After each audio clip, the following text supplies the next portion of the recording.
bakubita oya se kandi uwo ngo wamusha kubera umugabo wamugana umugabo ubwo kubita sibyo oya ndavuga umugore no apana hari ukuba wumva nyine nta muntu wagukora kumwe n'umugabo wawe sibyo apana we kuba yaza gukubita no ntabwo twe dushaka abagabo badukubita ngo dushaka abantu tuba turi kumwe tukumva turi safe nabo none uri kumwe wa undi wanyera akaguterura uri kumwe nanjye ndi umugabo and then ewana umukarita sakaviri yakakudihurushi namureba nkamutinya ni ikibazo kiba kiri gava abagore baba bameze nk'aba twe tuba twumva aba yumva uri intare ako dumba bafite amafaranga nta kibazo abagabo bacari nk'intare so that's why dukunda abagabo okay what would you choose umugabo muremure cyangwa ufite amafaranga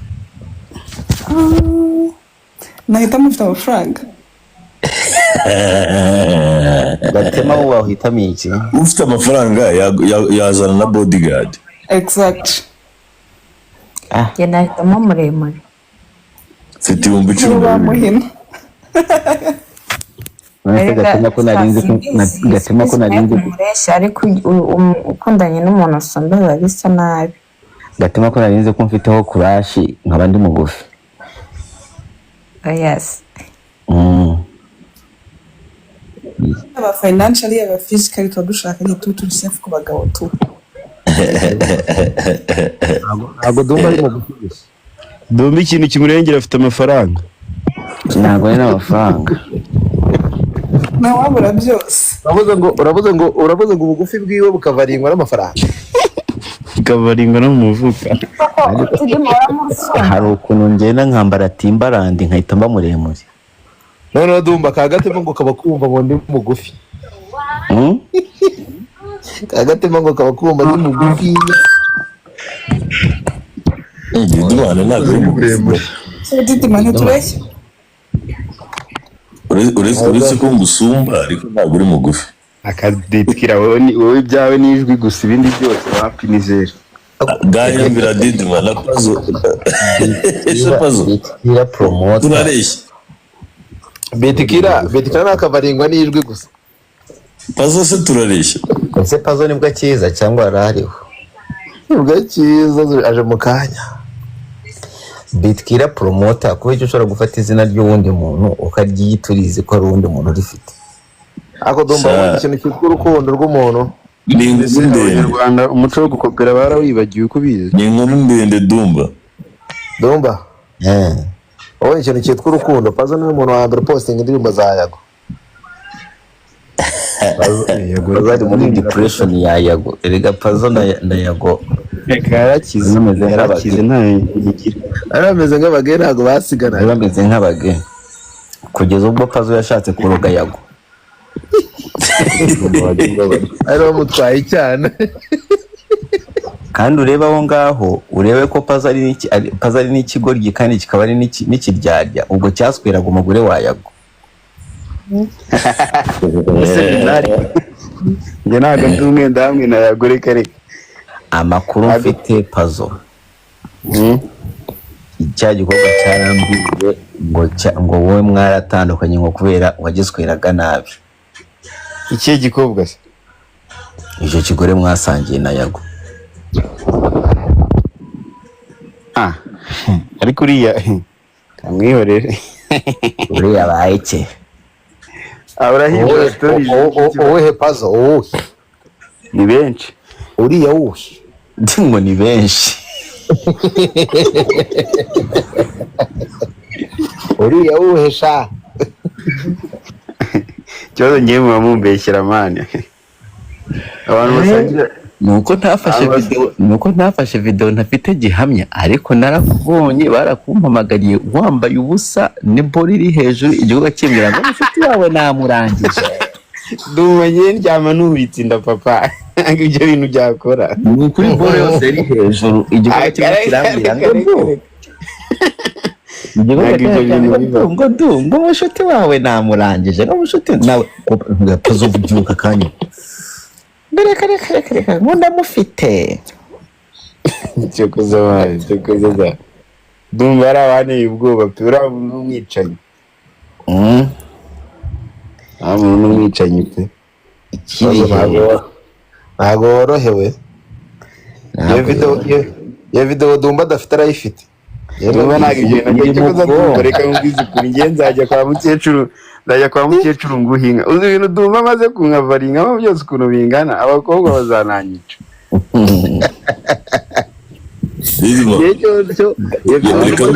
Ndagaruka mu kanya. Iyo video Dumba adafite arayifite. Ntayafite. Dumba ntabwo yabinkora arankunda cyane.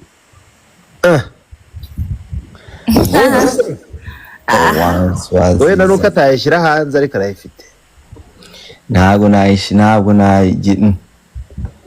ubu ngereka nkwereke njye sinshobora kugira ikintu nta positinga muri telefone. Reka isaha cyagucika. Isaha n'isaha cyancika. Tinya ko njyewe muri telefoni yanjye nta na rimwe muri telefoni yanjye higeze habamo poni. Ariko habayemo website. Cyakora za website nziho ndimo ndashaka isimi na werene. Habayemo website yazo. Ari ukuntu ngenda ngakumbura imibonano nkagenda gushaka isimi na werene kuri website. Izo zonzuga. Dumba.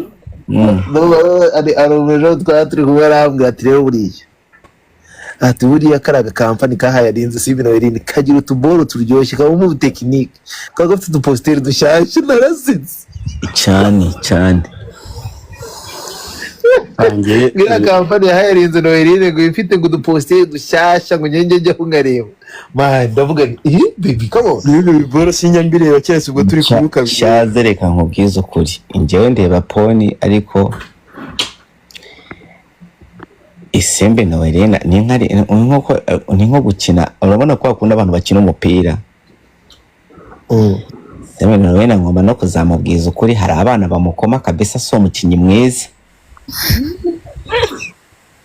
Nukuri kw'Imana. Agaramenya gukwataka neza cyangwa gupfa. Ntabwo aze kwataka isembe na werena njya mbona njyayo nshaka gushuka nkajya kubona ndabirebye sometimes sinshukwe kandi ubundi ibintu binkurura bigomba kuba ari we. Dumba reka nkubwire impamvu ibintu ushaka kubaho urumva. Simino hari indi shusho umubonamo. None ugiye kubireba uwo mwibaza ko atayasa ibintu yarabishoboye. Ese ko munatataka neza wowe uri muri analize wabona ikindi kintu ibindi byantu no kubara ko yataka ibindi byantu utazi urumva wowe ukita ku action gusa. Ibindi byantu kuri action azindi satima ariko Simino ubushaka kumugiraga rwatubyaye bati ataka tureba ariko ahubwo mugira ngo cyayi seminori kubera nkizi cyane ga seminori yavuye gukora sajya arabanza akampamagara ngwino hano akabanza akiyambura akajya kuri kamera akambwira ngo look muri DM no kuvuga noneho umubiri we umuzi nk'uwanjye. Ubwo ngira ngo niyo mpamvu ntagira santima nkavuga ati nta santima wanese urumva buri nkavuga ati dishari noneho turabika namushikiyo maze kumufata nka mushiki wanjye. Noneho turataka avuga ati turataka nagenda kureba ibintu twatatse asanga umuswera mani wapi n'ibirimo biravamo. Ubona akantu kakiburamo nkakirimo akantu kakibura nkavuga ati se muhungu bugenda go tighten up your waist again. Nizo feelings umufite ziraho ngaho nyine like niyo mpamvu ubona atari umwataka mwiza umeze nk'umuntu w'umukoci ubona umukiriya wawe arimo gutsindwa. Itasisha none izo amafaranga yanjye mba nishuye sha kuri site. Ubusite bwose buriho isemino burina bwose nagiye mbwishuramo amafaranga yanjye kandi credit yanjye igiye gushira amafaranga kuri site za isemino werena fucking girl. Babwira bagusubiza yawe papa. Hose warishyuye kugira ngo urebe ukuntu byagenda. Hari ikindi gikorwa nshaka ko dufana nacyo cyagiye gukora mu gisigaye gikora pole. Iki Kigali? Kimwe bita strawberry. Ni strawberry sanzina bikara. Strawberry Uganda man asigaye kurira yoje. Abirize ngo batari yadushirisharinga karinki se ngo twe. Strawberry uhi. Cyarambwiye ngo du ahubwo no munsi kunze kujyamagara numve byacyo. ngo ndumva ngende ibintu byanjye ngo ndashaka ko bibanza bikaba loki ngo mu nyuma ngo nzaza kubibwira abanyarwanda ngo narangije kwibona baba strawberry reka tugute hanze wakinwe ngo yawe ubu strawberry ndayibetinga umunsi umwe habuze gatoya ngo mushire ku gitanda we Ago strawberry hari amakuru yuko yiri utundi dukobwa ko gifunira urukobwa.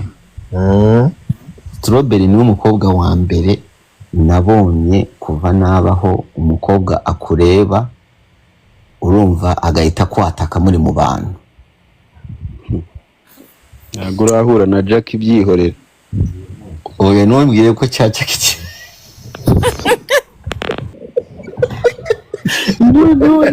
Na Jack niruke.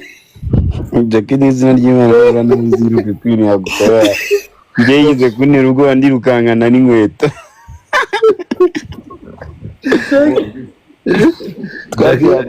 Twajya boro kuri studio ba Keniso na Kivumbi bari gushutira boro ndamubona. Noneho yari yashyizemo icupa.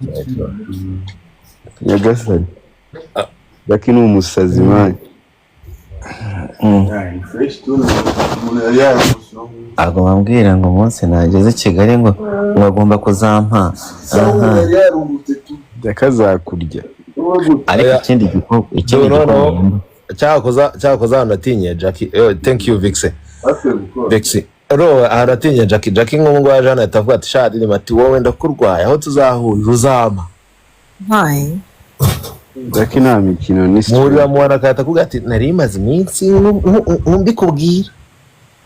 Hagati ikindi gikobwa nzarya kiryoshye kibishe birakireba.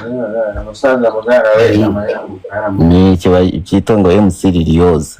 Niba kibishe niba ari kigufi niba nzapfa kugishiriramo nsigaye gitanga abasheri. Afite content ibifite abantu barenga 1000 na baje gushaka abakunzi. Liliose nawe yihirinze imihanda nta kuntu yari kukajatira one time. Bayakara rafashwa ariko Liliose wowe icyo nzagukorera ninzi Kigali, I will just give you a place and a room number ukaza uko byogoshe niko tuzabisokoza. Iki witwa Nanasa Nanade Natasha nzara kuba ntamuzi neza ntago mvuga ku bantu ntazi, ashobora kuba ari umugore wa president cyangwa wa ministry cyangwa umusirikare. Sanze ari umugore w'umugaridiyesi. Natasha uhe? Iyo nguyu wajya mbano hejuru. Abakobwa beza bari singo nabo ntago twabizera. Nagazi nzakuvuna wowe musanze ari umugore nakumenya umugaridiyesi. Abakobwa beza bakuze ni ukubitondera ntiwamenya ibyaha. Numvise umuntu ndumva atazi. Aranze mwibura arimo arigirisha atamenya se yamburirwa hejuru atamenya. Reka twigendera na kaki mu gatema gatoya tuvuga ati nibura Oya shad. ntabwo karamenya koga neza abahungu barakabenga. Oya se wanted. Mvuga mu gatema vuga. Gate Vuga abadora bari hano baje. ahubwo zamura aka gakobwa kitwa ngo Queen Pretty One. Aka niko kagore kanje ariko nako sinzi ibyawe. Dumba. Queen One Pretty. Queen One Pretty. Dumba wewe. Dumba. Izana. Ari Burundi. Ndi Burundi. Queen. Yes. Hi, how are you? Good, how are you? I'm good, it's been a while. It's been a long time. What I was. Yeah, that was it, but I think it's you who disappeared all of a sudden. Yeah, me, I've been watching you from a distance. But I've been watching you too, eh? So then, why are you hiding? Go? Where are you hiding from? No, njyewe kandi when you're saying me, ahubwo Do people know you? Do people know you? But muzi Queen wanje, Queen Pretty One. Do you know Queen Pretty One? They don't know you, I guess. No, I don't think so. Umuntu umwe wenyine tuziranye hano ni uyu umwe. Undi nana? Mwiza Jena. Uwuhe muziranye? Mwiza Jena. Widen the camera. Widen the box. Murebe abana tuba tuziranye nabo mwabigorye. Dore cyane.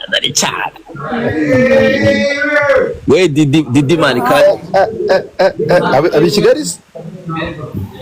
abo bana babi Kigali gute? Imana ko yabikigali. Ntabwo byakunda rwose. Ariko didi man urabona ibyana mpamagaze.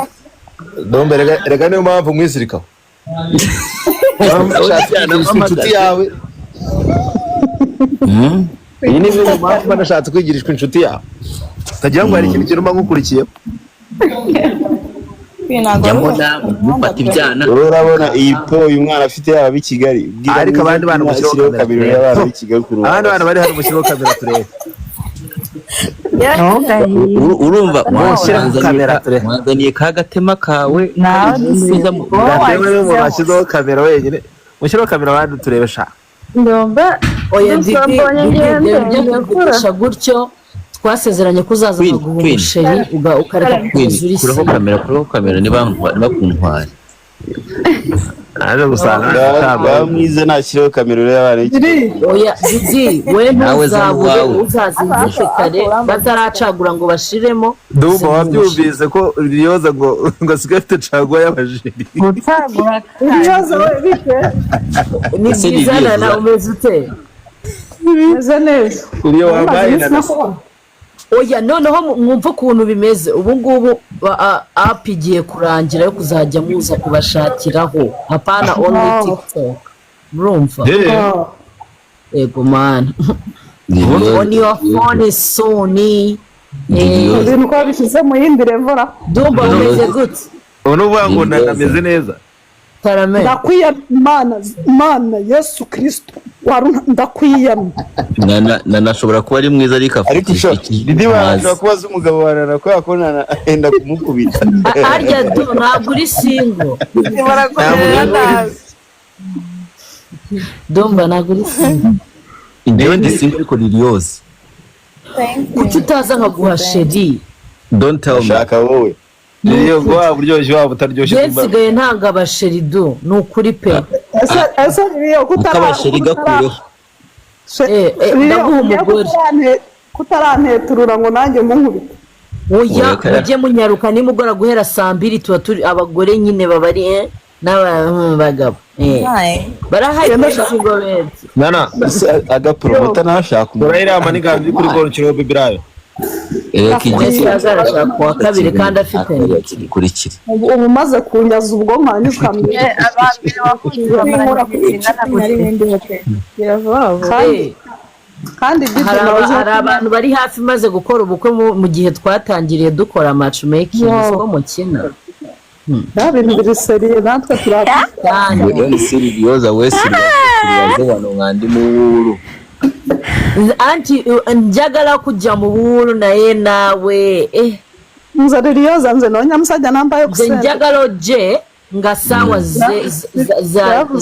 za kawungezi sawa 2 uje ngo bude bucyari nga abana bacyari aho nga batana bagenda kwebaka John funemo yego no gunana nga gogera uruganda wagwe mbantwara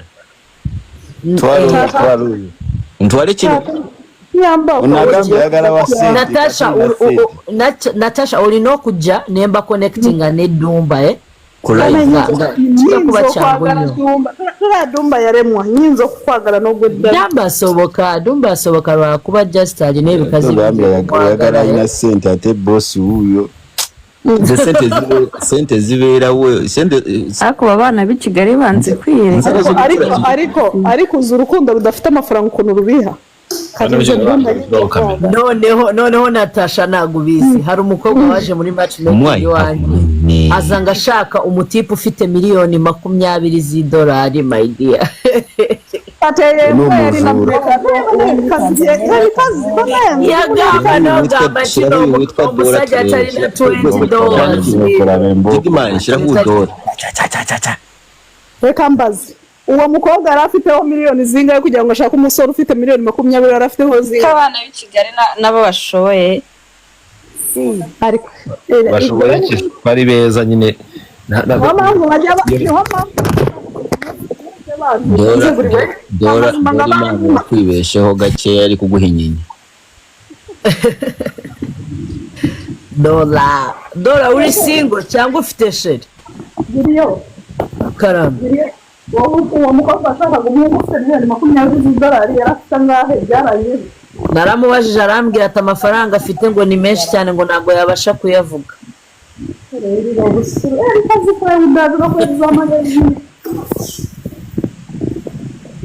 $20 bashaka umutipe ufite miliyoni $20 aranavuga ngo nta muhungu w'i Kigali uyafite ubwo rero avuga ikinyarwanda ariko uwo muntu wahise umumanura kuri pano yawe yashakaga mumbanurira iki ko yahavuye making yigaragaje ngo abyuke mu gitondo amujyane kuri beka ngo yamuhere making making mushiti wawe rwose ariko nawe hari igihe ushyiramo na comedy hari igihe ushyiramo na comedy making se tunadumba kubwego nabwo making se ngadumba kubwego nabwo amafaranga uzamenya niba yarayamuhaye dore bujene banditsemo hano ngo ubwiza butagira kashi bunukira abagabo agahuyo oya ahubwo n'abakobwa burabanukira kuburi bogari nta mafaranga ufite reka manze ibijya birya i Kigali reka manze mbaze njye ndashaka umukobwa urari wanjye ariko akarya iwabo sinanze na urukundo iyo udafite icyo urya cyangwa n'icyo wambika umugore ntabwo biba bifite nyine ntibiba bisa neza cyangwa nta nubwo ari byiza nta n'uwabyishimira ariko se mwa bakobwa mwe umuntu umenya gute ko afite amafaranga ko nagufera njyewe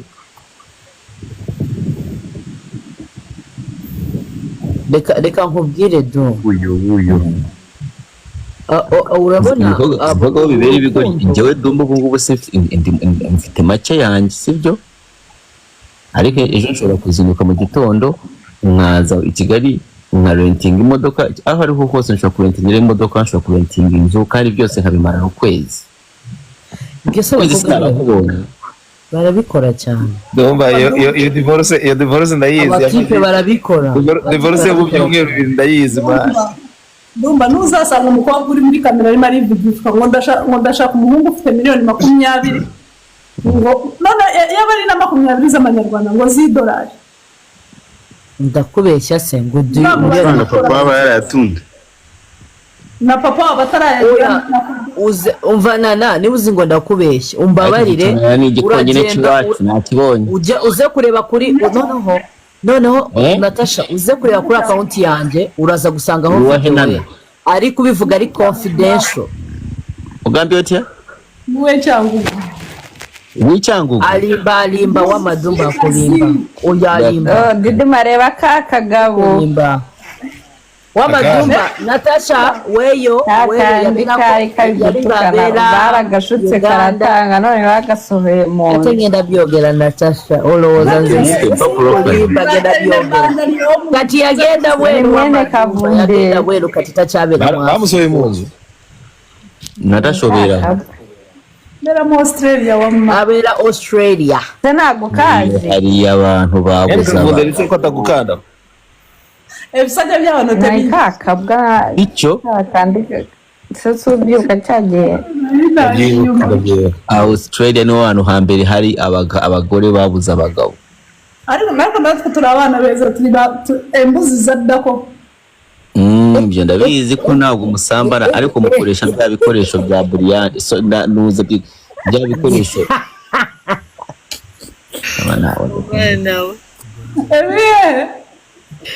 ariko Queen Pretty One urimo uratuma abantu urimo uratuma njyewe ntavuga neza amagambo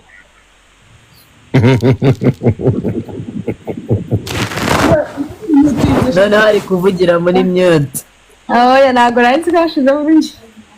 iki gikorwa ni cyiza cyakwiye kwitubona ariko ikibazo cye ni ikinyamurenge. Ntabwo ndi umunyamurenge bo. Queen urisi n'umunyamasisi. Yewe naho nzi. N'umunyamasisi. Umunyamasisi. Navukiye Kacyiru nawe nakuriye. Ari kubera iyo accent. Uri umunyamasisi. Uvuge neza accent yawe. My accent is cause my grandma yaratuye aramunuza mu Bigogwe. Narakuraho kamanigana ya umunyamasisi. Nakubengeye ikintu kimwe Queen Pretty yawe. Accent yawe niyo nakubengeye. Abantu bose barabarenze Dumba. Yego. Ndetse na accent umuntu barayimubengera. Dumba umukobwa wese aba yaramwaye. Queen uri single rata. Uzaze ngushakire Sherima. Uziyizi.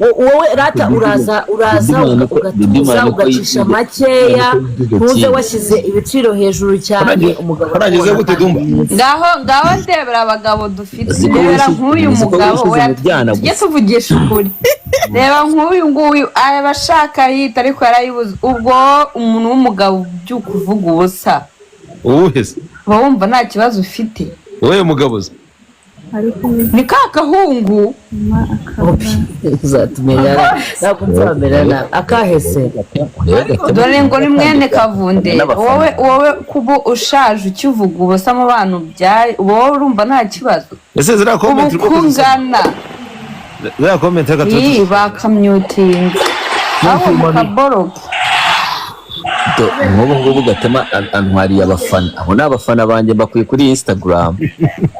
abahe oya nakabwa bigeze gushuka hariya gakanda ibiki ngo karatsibura umukobwa biragira umukobwa atanagashubije barakaboroka bagasohora mu karangije kabakirwa kambwira ubusa bagadidimanira akazi yemeye bagacuruza ubutaka nk'aho ari Yesu. Yesu niwe wacuruza ubutaka kubera ko ubutaka ni ubwa sesha. Gatema yararakaye rega kuri iyi mihanda. Wewe ntabwo yari njyewe uriye. Ngaho bagaba ndetse kubaza agiye.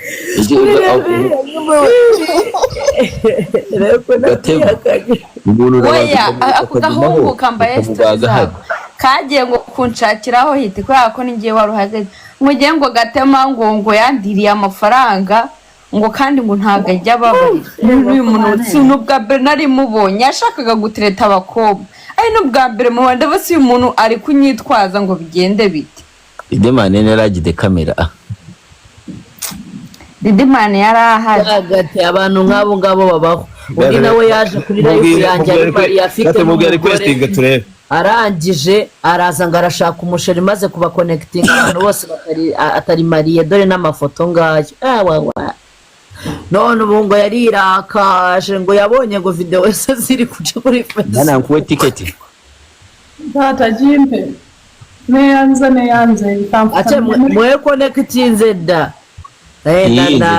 na muri mwago guconnectingwa bana musajja situnula mabega yechana ndachite cyana twetegedde fe nawe kisha nakurota ko biri kumira mwenda naba nange alimba mujye mugira nyine ahantu mujya ariko namwe n'ubwo muhava tuzajya tubabana tino wamurota ko tugenze mufera koki kati ebintu byo kugamba tino wamurota ko kichecho wallahi sibyakuba bayira wanota ko kibbe urota muri kukola ki nange ngani mukumuwe byaro byonna soko linde ko ngende soko linde ko ngende mfuke ogenda letera omusajja w'abandi omuyimbo sawa zino yakazuuku kamwana sinja ndahira mu busi n'ukuri none ko wabwiye abantu mu kinyarwanda rega ntabo waba urabera uragira ngo nkore era kandi muri no minsi nsigaye mfite dosiye ngo navuze n'abo abanyarwandakazi so uzi no kubamvuma nyuso sagara ko ariko wavuze ryari ariko ntabwo ari wenyine. hari umuntu wambajije ngo senge kubera icyo abakobwa b'abanyarwandakazi kuri live yanjye kwa kundi ntajya nzamura abantu ngo kubera iki ngo bakunda cyane kujya Nigeria. Nawubwira nuko dukunda ibyoroshye, dukunda abadukorerera twagarakora mwuka bakasaramu tebankora anti okimanyi abanyarwanda tetwagala amazima ogesigaliza n'otulimba mukko owulidde Kwini Gatema bamubwije ukuri wabonye ibintu akoze yabaza umunsi wose. uyu mukobwa muzi umuntu basa uzi umuntu musa asa nande asa n'umugore w'abahati w'umuririmbyi wa Nairobi. Doras ako kajambo uvuze ko bonyine burahise yuriza ibindi biciro baragushuka. Dungo nakoze iki uvuze ngo agiye kuremera baragushuka nabo abadukoraho. oya nukuri kw'Imana ni abasore tugiye no kumuza n'umugabo avuga ibyaye n'abadukoraho kabisa. Dora namwanze kubera mwese duko umugore agucitse ndagira wagumyemo ntabwo yari kumbera duko umugore agucitse wowe mugore no mwiza jina se n'ubu nahagiye yaraje mu kanya ako dore ufite kuza nka gusheri kandi serious umva Didimana yo ako dumbura mu umusheri wo gukoresha iki so kujugunya umugore wo gushira mu rugo arongore. Iyo Clinton ni gatiki Clinton biti Clinton yarashaka umugore banza nawe ujya uba kuri ino mihanda se akarashaka umugabo araje kwidarapa. so Clinton kugira ngo nawe udukiringemo banza uzamura ibyana nka bibiri aho ngaho zabura ibyana bibiri zamura ibyana bibiri Dumba Andebe muwaraho bazemu kumutinkura lwaki tamuwa transport ticket gyadoge nakumpa najja n'omutasa baba kuba omwana agenda kufiira mu Uganda. Muwala wange atya Sandra wambabariye Sandra ukamureka ko Sandra wamayanja family nga bazemu kumukuba iri sama comment Sandra bazemu ne bamukuba bamukubye ekiro urabesha mugakatona muguru bongeye se omulwadde yamuwoneddemu n'amutinkula bubinyate nno na polisi nezijja wizo yarakize yongera amufata arakubita kati yakubye katiketi kamuwe ariko buri gihe uriya barakubita nashaka. Sandra ntabwo abarundi baca umugani ngo nuko zubakwa ntabwo nakubitwa hariya aho ku mwana ayagara akasoro ako kwagara akasoro mufano tonkuba mirundi esatu kati yobuza ina akasoro ako kwagala kweri Sandra kayimo pese talina mwavu muzibari hanze kati kiki kiba kiri mu yayo basi si maguru riri wamba bari ugasoma muri comment koko Cotton ari kukubwira wako nje byinshira niki njya moko menshi urya moko menshi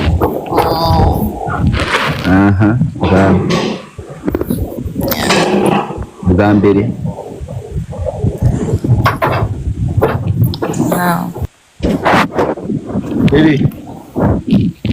nawe ushaka barebare cyabagura Niri kumbanze bya bintu bikora gendebera ku bagufi ko sinshoboye nawe turakomeye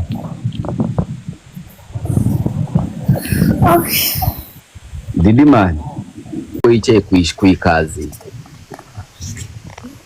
aricara aramwa kuva mu gitondo kugera nimugoroba tutazi inzoga hazikura izacu zose zashize mikorojeni yicara yishize ko ati mikorojeni hari agomba kuba yikereye nk'agasituru cyangwa ikikumva mu karitasi yikereye yahagurutse arimo aragenda agwa nimugoroba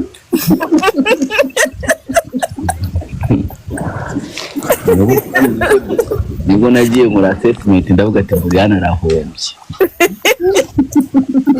Naje gura na Brian kwa yongo pale nawe agiye kwivuza imitezi. Bamuha agacupa k'abagabo bamubwira ngo genda muri toilet y'abagabo. Didimani ntabwo nshobora kugenda kuri live mwari w'iki gikorwa cyitwa Wozi kigufi. Iki cyitwa iki umuti bamita w'indoya Hozi. Kubera ikizi iki gikorwa cyakoze kiguma kunkiranserereza amani kiramputaza ahantu hose ngiye. ese ni cyande none ariko mwana kugeraho byaranze se igikuri none se sero warurambaza iki Simwego mwavugaga ngo murashaka abantu bagufi ikigikuri kinini. Ni kigufi to ntangira inyiti gikuri amaboko nuko ni kigufi kandi ni kigufi kandi iyo gisanze ahantu cyifotoje udufoto kirimo kirattracting abagabo kiba kigize ikintu cya danje ushobora kugira ngo ni igikobwa kizima. Rega turetse nagiye kutwere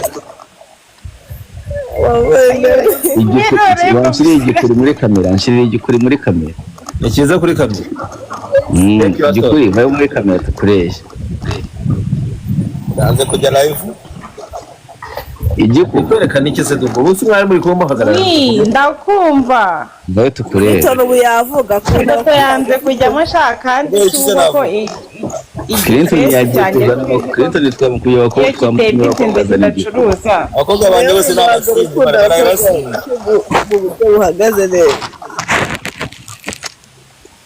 ngigiku hawatunye mani I feel like ndi igikuri nyine ndebera umuci ariko ko nani ndebera umuci ndebera umuci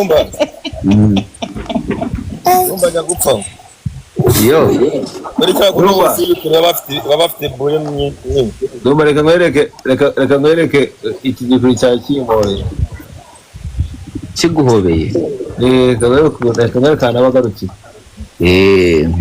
didima rero reka nkubwire didima iyenze ibi bintu by'ibikuri ni cya kindi ni bya bindi bimira diki uko ingana kose ariko se mana none se batunye nyine mwana we buye ndebera n'igikuri cya mbere ku isi sha nukuri noneho ahangaha bahita babona kuri muke isebanya iryo ni isebanya no kufumana nari didimani ni umugome izo foto naniyongira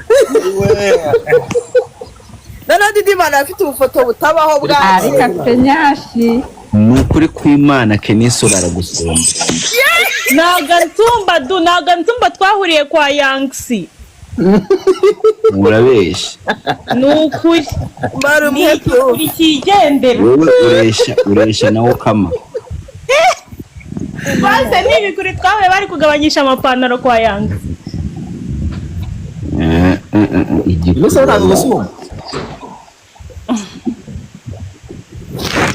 mbega urukundo mana ya akumana yarabesha Kenisura aragusomba ntago ntumba nsumbisha iki ayashaka Kenisura ntabwo yamusomba pe Kenisura ni mugufi cyane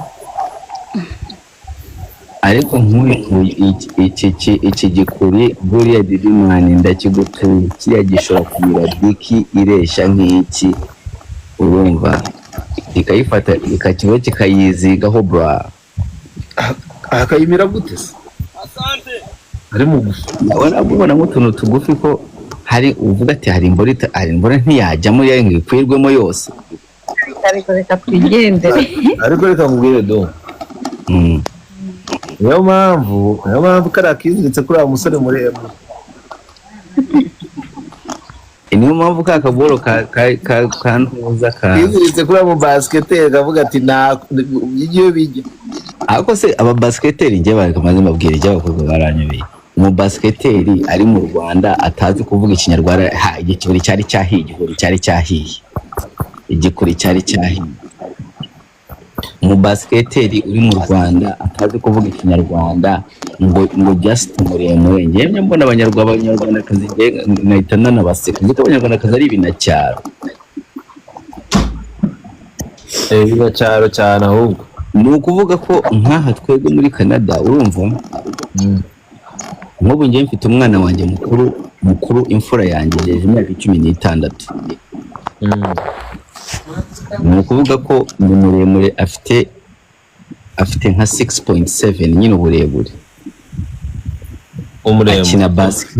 akina basket ni ukuvuga ko ahangaha ni umwana ugenda agakina basket ukavuga ati uyu mwana arimo arakina basket harimo n'ikipe yayikinira ni muto afite future n'iki ariko abanyarwanda bafata nk'abo basket yananiye akaza mu Rwanda nta umuzi ngo Adonies ngo sinzi ari kuri bench wowe uraje uri umukobwa ngo forinze inda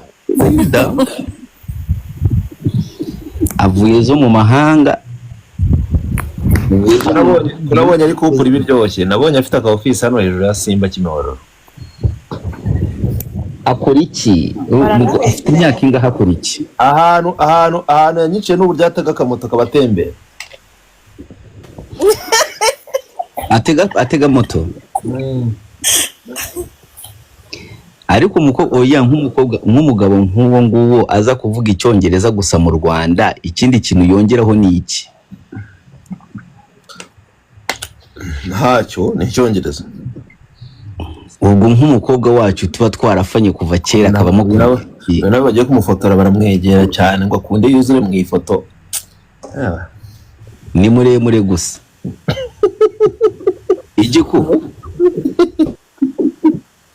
igikuru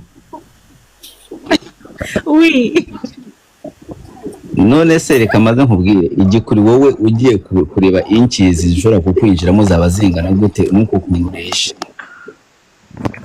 inchizi zazi kubibara inchizi ashobora kuba atazi kuzimeza santimetero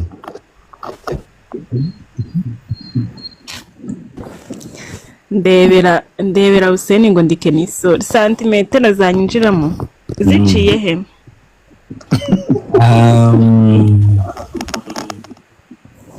mu kanwa nabonye ari aho gufi cyane nziki mu kanwa kanjye yinjiramo ukuguru kw'inkoko kose mu bice ariko oya kandi nkumanuriramo akaguru k'inkoko z'ubukanye ko n'ubundi yako kajya no mu maboko no mu maguru ego sha komeza and then mu gituba Yesu Kristo ko ndumva mana uyu muntu yavutse he kamwa ko wakatubwiye nibyo bindi bivuga ntago mbizi shaka ikindi kintu kitari ukuguru kw'inkoko umuneke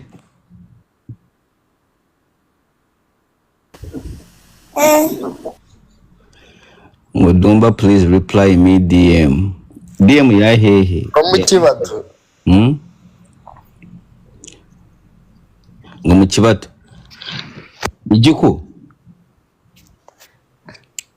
igiku akameke nzurera igikuri kigiye hera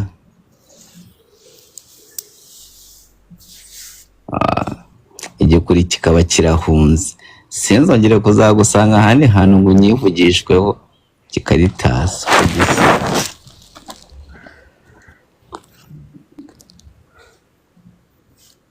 oya